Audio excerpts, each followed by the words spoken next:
समझदार बन के हर कर्म करो। परमपिता परमात्मा आए ही हैं तुम्हें बेसमझ से समझदार बनाने के लिए, क्योंकि माया तो बेसमझ बना देती है। कई बच्चे ज्ञान होते हुए भी, नॉलेज भी है, उल्टे सुल्टे कर्म कर लेते हैं। जैसे सिगरेट के पैकेट पे लिखा होता है, cigarette smoking is injurious to health. ये ज्ञान होते हुए भी लोग सिगरेट पीते रहते हैं, पाप कर्म कर लेते हैं, बाद में पछताते भी रहते हैं। इसलिए बाबा कहते हैं, ज्ञान युक्त योग युक्त होके कर्म करो तो श्रेष्ठ कर्म होंगे। अपने मन की मत पे ना चलो, भगवान की मत पे चलो, श्रीमत पर चलो। श्रीमत भगवत गीता, भगवान की श्रीमत पर चलेंगे तो श्रेष्ठ कर्म ही होंगे, कोई उल्टे सुल्टे कर्म नहीं होंगे।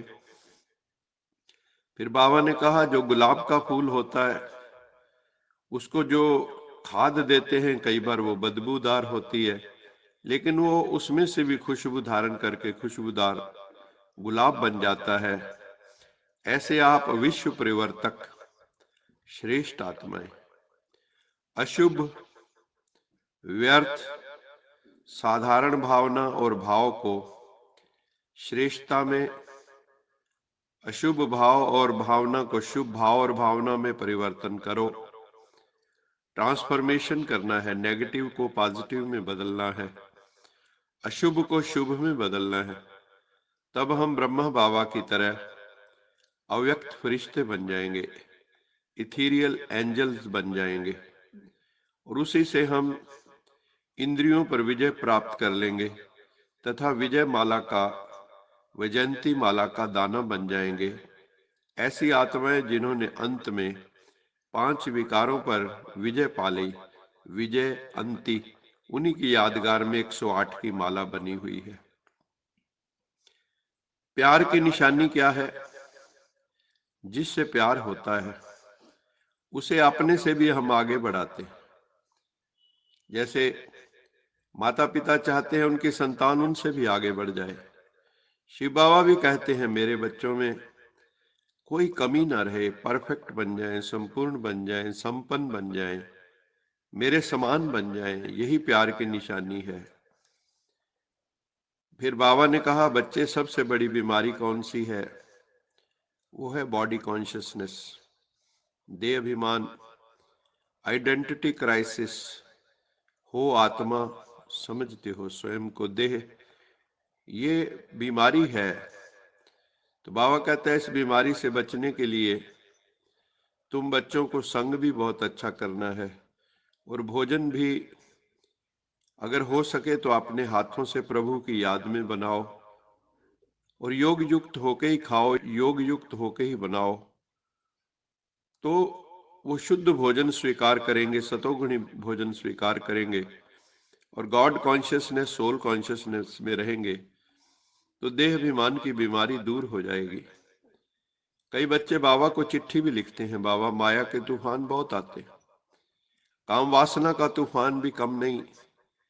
देह से प्यार होता है या मोह होता है, जिसमें बुद्धि जाती है वही देह फिर याद आती रहती है। योग पूरा न रहने से क्या होता है?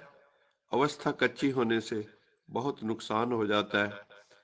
दूसरे विकार भी कम नहीं है, क्रोध का विकार, लोभ का, मोह, अहंकार, ये भी बहुत सताते हैं। लोभ वाले व्यक्ति को तो हर वक्त ये चाहिए वो चाहिए मांगता ही रहता है, तो कई इसके अधीन होकर भी बेकायदे चलन चलने लगते हैं। बाबा ने कहा, तुम्हारा सारा मदार योग पर है। 4 सब्जेक्ट हैं, ज्ञान योग, दिव्य गुणों की धारणा, सेवा। बाबा कहता है, जो मुख्य सब्जेक्ट है वो है योग, याद की यात्रा। तुम्हारा योग परम पिता परमात्मा सत्यम शिवम से है, तो इससे पद भी बड़ा ऊंचा मिलता है, उसके लिए श्रीमत भी मिलती है।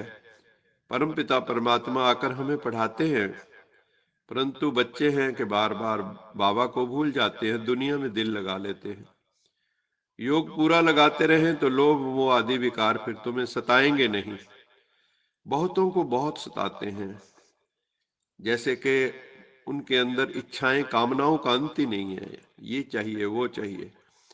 कर्म इंद्रियां कंट्रोल में नहीं है, वो फिर दूसरी चीज इनकी कंट्रोल में होती हैं, वो दूसरी चीजें नहीं मांगते, नहीं तो मांगते ही रहते हैं, मांगते बने रहते। मनुष्यों को आश बहुत उठती है, ये आश फिर पूरी नहीं होती तो कई उदास हो जाते, सुस्त हो जाते। यहां तो बाबा कहता है मेरे पास आए हो तो पूर्ण ईमानदार बनना होगा, वफादार बनना होगा, आज्ञाकार बनना होगा, सब आशाएं मिटा देनी चाहिए, ये चाहिए वो चाहिए नहीं, बस मिनिमम में गुजारा हो, simple living and high thinking, यही एटीट्यूड रखना है। तुम बच्चों को बहुत श्रेष्ठाचारी बनना है, एक तो योग में रहना है और दूसरा ज्ञान धारण करके औरों को भी कराना है। तुम्हें गंगा की तरह बहना है, रुकना नहीं कहीं। बड़े बड़े शहरों में बाबा कहता है शमशान भी कई बहुत बड़े बड़े होते हैं, तुम उसमें जाके भी रूहानी सेवा कर सकते हो।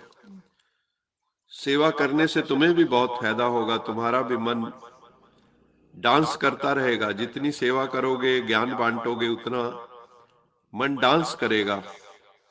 जो सर्विसेबल बच्चे हैं वो ही फिर अंत में हनुमान मिसल स्थिर बुद्धि रहेंगे, टिके रहेंगे, नहीं तो हिल जाएंगे।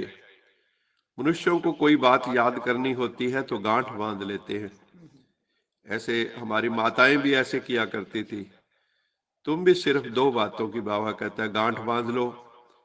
किसको सिर्फ ये दो बातें सुनाते रहो कि परम पिता परमात्मा शिव कहते हैं मन मना भाव मध्याजी भाव। एक तो मन को मेरे में लगा दो और एक जो भविष्य की प्राप्ति है उसे हर वक्त याद रखो।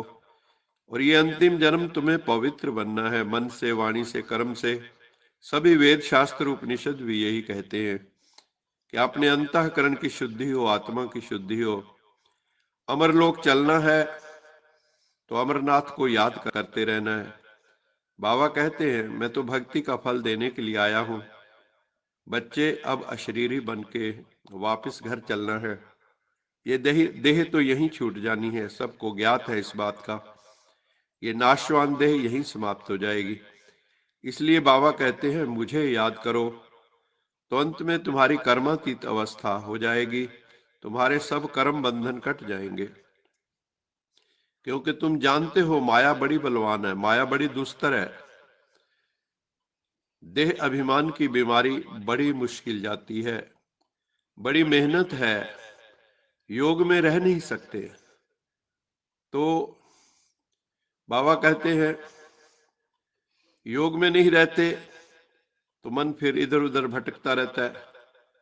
अच्छा, बाबा कहते हैं योग में रहकर खा सकते हो, भोजन जो है योग में रह के खाना है, योग में रह के बनाना है। तो उससे क्या होगा, आपकी जो है सोल कॉन्शियस अवस्था बनने में मदद मिलेगी। क्योंकि दो दोष योगी को ज्यादा लगते हैं, अन्न दोष और संग दोष।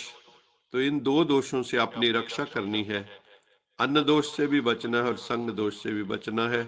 दोनों पवित्र हों तो सदगति हो जाएगी। संग दोष तो एक परमेश्वर का ही संग करना है, वही सत्य का संग है, उससे कल्याण होगा। आज का स्लोगन है अनुभवी स्वरूप बनो तो चेहरे से खुश नसीबी की झलक दिखाई देगी। केवल कुक्कुट ज्ञानी नहीं बनना है, बल्कि अनुभवी स्वरूप बनना है। जो ज्ञान है एक एक पॉइंट का अनुभव हो हमें। जैसे मैं आत्मा हूं, ये ज्ञान है, लेकिन आत्मा का अनुभव, उस आत्मानुभूति को अपने जीवन से प्रत्यक्ष करना। बाबा कहता है जो जो अनुभवी आत्माएं हैं, क्योंकि ज्ञान से भी बड़ा अनुभव है, जो जो अनुभवी आत्माएं हैं, अनुभव स्वरूप बन जाती है, तो उनके चेहरे से फिर खुश नसीबी की झलक दिखाई देती है कि ये भगवान के भाग्यवान बच्चे हैं।